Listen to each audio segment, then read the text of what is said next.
Hi, my name is Melissa Adams Van Houten, and I am here at Digestive Disease Week with Dr. Douglas Drossman and Miss Johannah Ruddy. Did I pronounce that You correctly? did. That's great. From the Rome Foundation. And we were wondering, my gastroparesis groups are online, and we were wondering if you could talk to us a little bit about the Rome Foundation and its mission and your roles in it. Sure. You want to go first? Start. The Rome Foundation, it's an international nonprofit. We've been around close to 30 years now, and we focus on what we're calling the functional GI disorders, which are now called disorders of gut-brain interaction. And our goal is to educate physicians. And I think that we have done this through a variety of, through the Rome criteria, Rome 1, 2, 3, and 4. We've done it through what are called working teams to produce scientific knowledge. And then we're also looking at educational products and ways in which clinicians can identify and make diagnoses. I think one of our most recent initiatives, which may be relevant to your interest, is that we're looking to bridge the gap and try to reach patients in terms of patient-centered care, more individualized care based on the needs of the patient. So that's a big component of what we're doing as well. Absolutely. And what is your role in the Rome Foundation, Ms. Ruddy? So I'm the executive director for Rome. I've been with Rome for almost 2 years, with a 20-year background in nonprofit management, with some more global, larger organizations like the American Heart Association, American Cancer Society, those sorts of places. But I'm also a GI patient, and so Rome is incredibly close to my heart, and the mission and vision of the work that we do. I see a direct impact on patients and patient care and patient outcomes. And so that is incredibly exciting to me as a patient who had initially very poor outcomes and poor interactions with doctors for many, many years.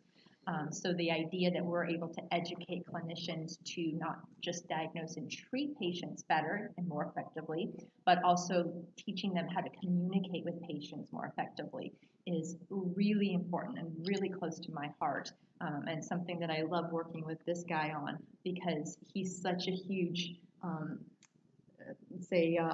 founder of this idea, and so to be able to learn under him, but also be able to take that and show a patient perspective to physicians, I think is incredibly valuable. So whenever we're doing educational programs, whether it's diagnostic or treatment, we always bring a patient perspective in, and I'm so honored to kind of, at this point, be that patient voice in talking to clinicians, because many times that's not necessarily considered when you're educating clinicians about patient care. So that's something that Rome is getting a little further into, and we're really excited about that, starting, of course, with the communication component, but also looking at some other ideas around patient involvement as well. Wonderful. We're excited about that too. You know, one thing I should mention that how did we get here in the first place? And you have to go back to the 80s when diagnoses were not standardized. And so patients would come in with a variety of symptoms, but they had no label. They had no didn't have a diagnostic entity. And even clinical trials were very limited because you would take someone with constipation, someone with vomiting, someone with diarrhea, lump them all together to try a medication. And I think that what we began in the late 80s and early 90s is a classification system. And this is very relevant because now when you do a clinical trial, you can have a homogeneous group of patients so that the patients here in the US might be the same in the UK or Germany. So that's really how we began, and now we're translating it, bringing it out to the clinician through our educational materials. That's wonderful. And what do you see as the value of attending a conference like DDW, and what can the patients get out of it? Sort of some of the research that comes out of it. Yeah, that's very interesting because I am starting to see more patients coming. I'm not, maybe it's coming through your organization and maybe others. KGA has a whole patient component. They sponsored some patients to come. Yeah. Okay. Well, I mean, I think it's relevant. I know that in my practice, when I give patient educational materials, I don't make them up for patients. I give them the scientific articles. And so here's where the science is. So you can come here, and with varying degrees of expertise, you can get a sense of what's going on in terms of new treatments, how studies are done, how the research is done.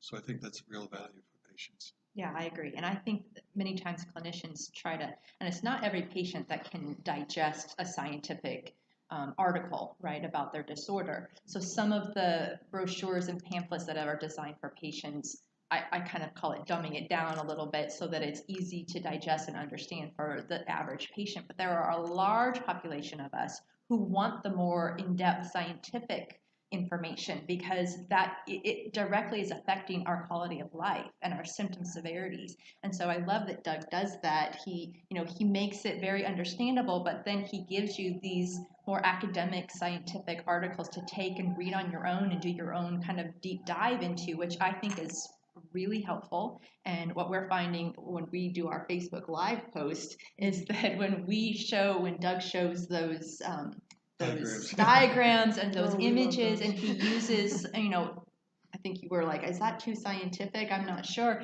That got the highest rating from patients. They were like, we love this. This is so interesting. The dosing of neuromodulators, all of that stuff, they really want that. And so I think for patients to come to, a conference like DDW, I think yourself can attest to how much information you are gaining about your own condition that you can turn around and disseminate it to your patients who you support online. So I think that's important. Absolutely. And we also have that mission to help clinicians be able to do that because the traditional medical model is very hierarchical. Here's what you do. It's easy if you have emergency operation, here's what you're getting. But with chronic illness, it has to be a dialogue, and so we try to teach doctors how to bring the patient into the interaction. And that kind of leads into my next question. Why do you think it's important for a patient to be informed, and how do you sort of help them advocate for their best care? I'll give you an example. If I were to say to a patient, take this treatment A, and they say yes, I have no idea whether they agree with it or understand it. Are going to do it. And the likelihood of non-adherence is very high. But if the patient is able to own it, they understand what's going on, and they see the rationale for it, then it's more likely that they're going to take it. And then if they have problems, they'll come back to me if they're having side effects. And we work together on the outcome. So it is a negotiated situation. Very often, I would say, here's option A, has these benefits, has these side effects. Here's option B, has these benefits and risks. What would you prefer? And that way, if they come back and they say, I'm not any better or I'm having side effects, then I would say, okay, what would you prefer? Because I've given them the options. So they're participating, and the likelihood that they stay with it is going to be far greater. Yeah, and I think patients with chronic illness, they already are suffering from a lack of control. Their health is kind of all over the spectrum. Some days they're good, some days they're bad, some days they can't get out of bed, other days they feel like they can run a marathon. You know how that spectrum goes. And so that loss of control is already kind of fueling anxiety and maybe some depression issues, just a whole host of problems. So when a physician like Doug can pull the patient in and make them a part of the process and give them some control back into how they are going to be treated for that condition, I think that right there is a huge benefit for the patient's overall outcomes. Because that's something that we are already struggling with before we come to see a doctor like Doug. So to have that control back a little bit and be like, okay, well, yeah, I can do this. It's going to be okay. It's not the end of the world. I can manage this with his help, I think is a huge thing for patients. Yes, I agree, mentally and physically. Absolutely. It's very helpful. Yes. And lastly, what are your hopes and goals for the future of the Rome Foundation? It's a multimodal. It's grown so much. There are so many different things we're doing. We started the Research Institute. I'm hoping that, having been involved with NIH research, it was an uphill battle because there wasn't a lot of interest in this area. But if we could create our own entity where we can sponsor research for investigators, we get to the point where we have a lot of money to offer for investigators that would help the field. So the Research Institute is one. The communication skills is one of my major interests now. We have this program where we're going to be going to medical centers and teaching them. We're going to be doing seminars and workshops, doing more videos like we're doing. And I think that will increase awareness on the part of the clinician. Yeah, and from my perspective, I mean, I agree with everything that Doug just said, but I also would love us in the next couple of years to look at maybe doing a in-person training or symposium for patients about communication with their doctor, how to advocate for themselves, what things they should expect from a physician, what things they shouldn't tolerate from a physician in terms of that dialogue. I think many times we come, like Doug mentioned, that hierarchical situation, and patients feel a little bit helpless to advocate for themselves for a variety of reasons. And so I think establishing kind of the patient's bill of rights and what they should expect and how to communicate effectively, because communication with your doctor is a two-way street. It can't just be the doctor doing everything right and the patient just kind of sitting there. So I think that would be really helpful for patients. We've heard that from a lot of people, and I'd really love for us to kind of get some funding to put that together and invite patients from all over to come and learn and just kind of dialogue with us about that. Well, I love that idea. And I really appreciate you guys taking the time out to talk to us today. Thanks Thanks for for asking having us. us. My Yeah. gastroparesis community is very thankful for all you're doing. Well, thanks very Thanks much. very much. It was good to meet you Thank in you. person. You too. Thank you.